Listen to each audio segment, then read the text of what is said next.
Hey there, let's talk about Manychat analytics. So I'm here inside of the Manychat platform under the Home tab in the left column and under the Metrics tab. So there are two sections to this tab.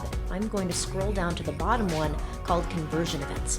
There are two types of conversion events that you can trigger in Manychat. The first one is an event that doesn't generate revenue, but still has some meaning to your business. That might mean that within a Manychat flow, a user clicked to a product sales page, and you want to track how many people are clicking from that flow or overall in any of your flows to a product sales page. So within the flow, you could trigger that conversion event and then see that data all right here in this tab.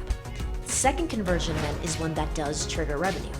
And so that might mean somebody buying something from within a flow, going to your website page and checking out, or that might even mean directly inside a messenger somebody purchasing.